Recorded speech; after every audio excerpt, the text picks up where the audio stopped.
Constantinople was conquered by Turkish people, by Osman Empire. Yes, and what they did. So in Constantinople there was a very famous church. In Greek it is called Hagia Sophia, or the Saint Sophia, and it was like the main church building in the Eastern Church.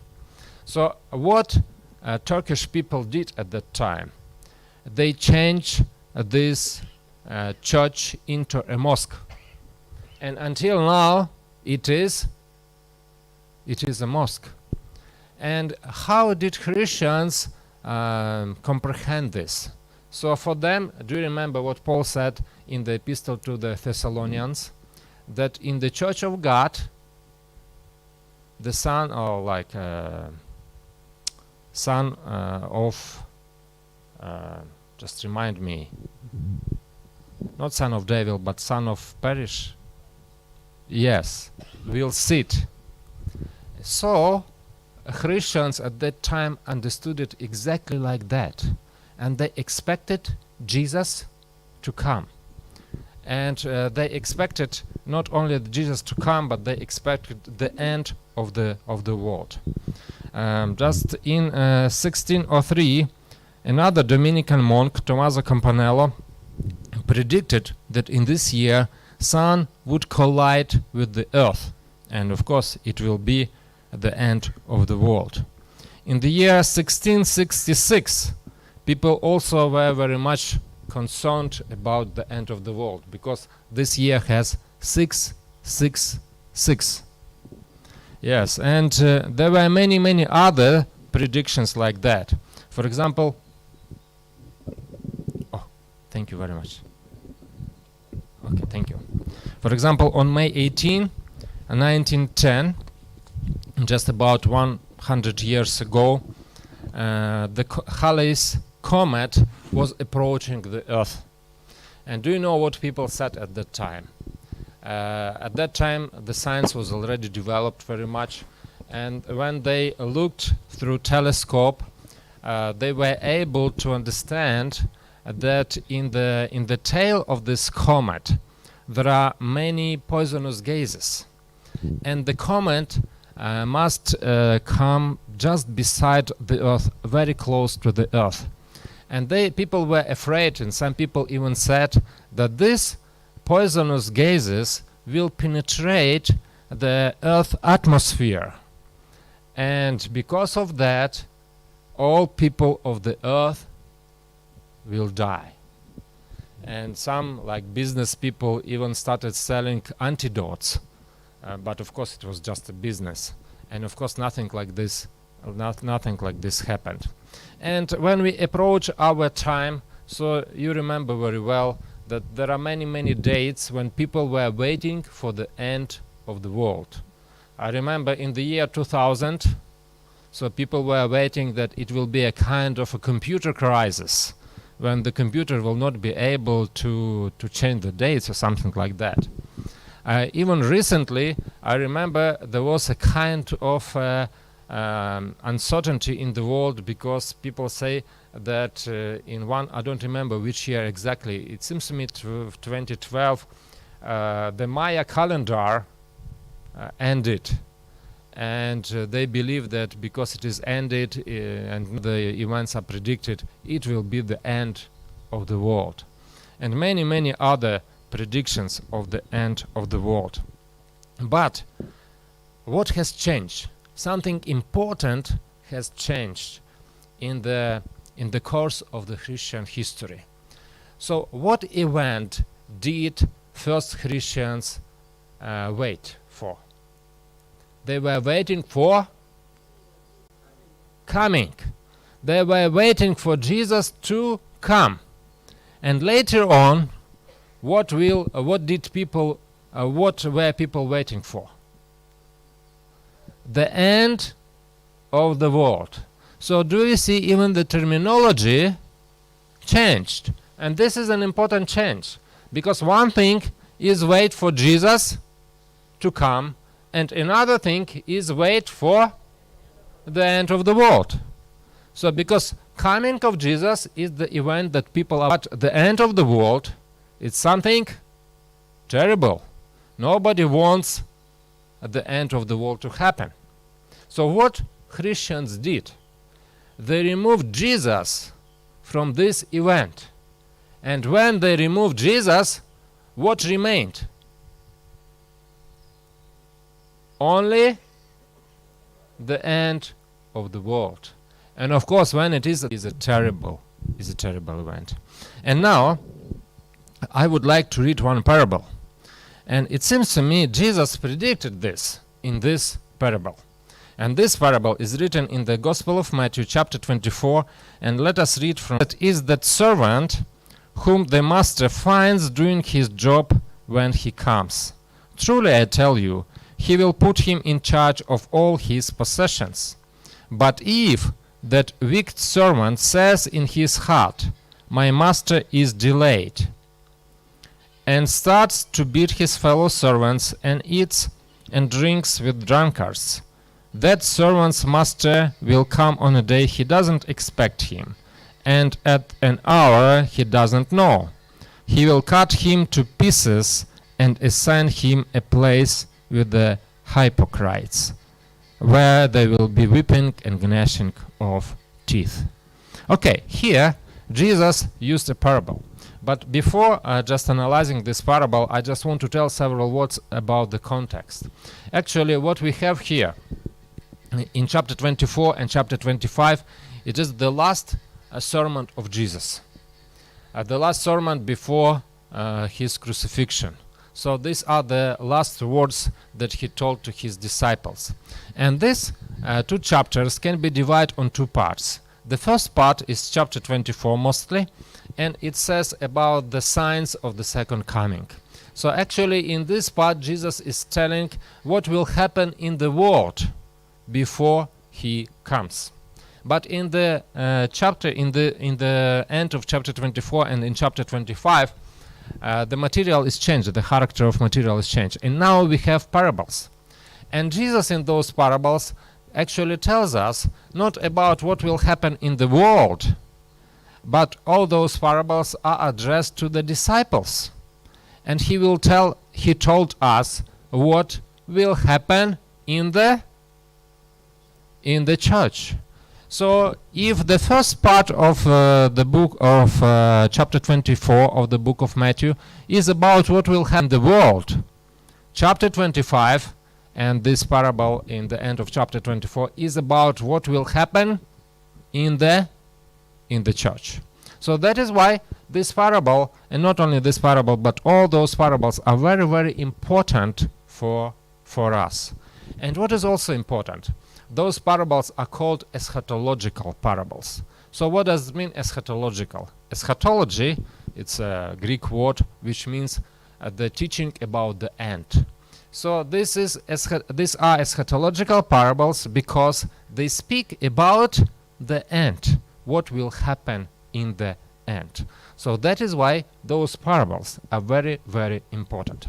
And Jesus, as usually he did, used a very, very common situation, and he transformed it into a parable. And the situation was very, very common at his time. So can you imagine when a master, and he has like a big estate, has to go somewhere, has to travel, and he needs to leave somebody to be in charge of his possession. So what kind of solution he can make? And usually the easiest solution was to find a slave. The slave who is quite smart, so he can manage the estate while the master is absent. And it was a common issue. It was not good to hire somebody from outside, because a person from outside most probably would like to get some profit from the estate, yes? But if it is a slave, and if it is a good slave, so we can find examples of this in the Bible. So do you remember the story of Joseph? He was a slave. He was he was a slave in the Potiphar's house. But Potiphar noticed that he is very smart. So what he did? He made him in charge of everything. But he was a slave. Yes. So in this case, Jesus uses the same situation. Master is leaving, and he left a slave to be in charge of his property. And now Jesus says that this master, or this servant, might behave like this, or he might behave like that. So let us try to imagine the life of this servant, and imagine that this servant is not a good one, so he is a bad one. And as soon as master leaves, he told himself, okay, master is far away, and while master is absent, who is the master? I am the master, and I can do whatever I want to do, because I am the master. And he spent money of his master. He makes parties for his friends, and he does whatever he wants. Okay, maybe he neglects the business of the master. He doesn't care about the other fellow slaves. He is doing whatever he wants to do. And one day, somebody is knocking to his door. He opens the door, and a man is standing there. And this man is saying, do you see, I saw a caravan is approaching our city, and maybe your master is coming with this caravan. So now let us try to imagine what would be the behavior of this servant when he heard such a news. What he will do?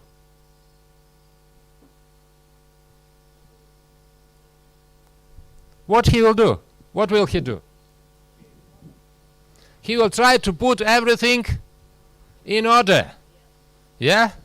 So if he didn't give food to the fellow servants, so he will give them good food. Yes? For example, if he had some problems in the accountant books, he will try to fix them. Okay? He will try to do everything in order, to put everything in order. And imagine, just next day somebody is knocking to his door. He opens the door, and again one man is standing there, and he says, do you see, this caravan just passed by our city, so your master has not come. So what would be the reaction of this servant? Disappointment. So I think do you see, sometimes when something has passed by, something not pleasant, so what we will say? We will most probably will say, whew, yeah, we will be relieved. Yeah? And what will he do later on? He will behave in the same way. So why I tell you this? Because do you see, when we look at the history of the church, of the Christianity, I would say. So what happened in the history of Christianity? When somebody assigned a date for the second coming, of course it was not true, but when somebody assigned a date and people believed in this date, so they behaved exactly like this servant. Because what they wanted to do, they tried to fix everything in their lives. But when this date passed, they went back to the same style of life. And Jesus told that it will be a very, very common style of behavior of the people. But let us imagine another variant of those events. let us imagine that this slave is a good one. This slave is a good one. And master has left. And now he is in charge of this big household.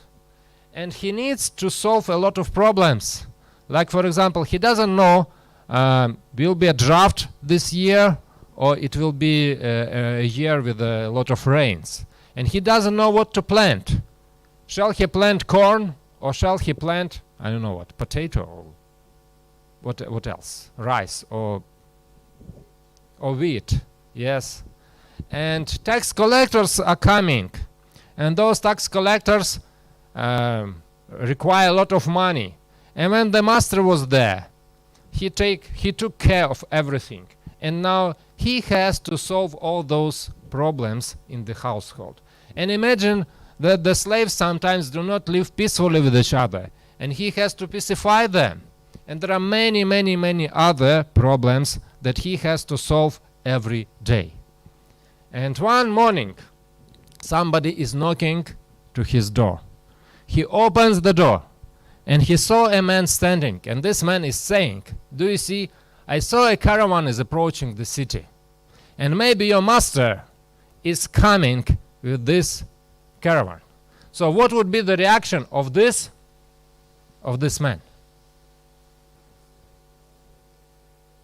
He will be, yes, he is expecting master to come, because he knows when master comes, all these responsibilities will be taken from me, and I can just live a peaceful life.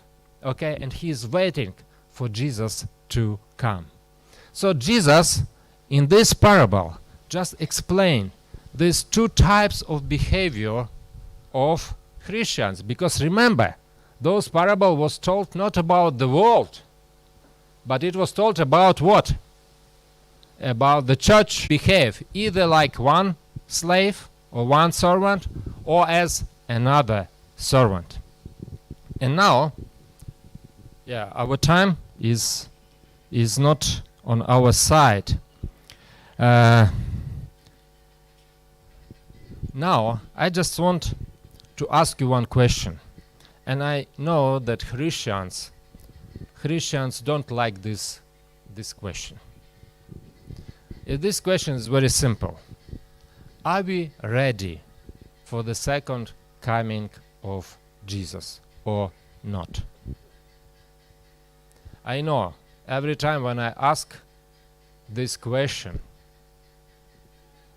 people are silent. And I can understand this.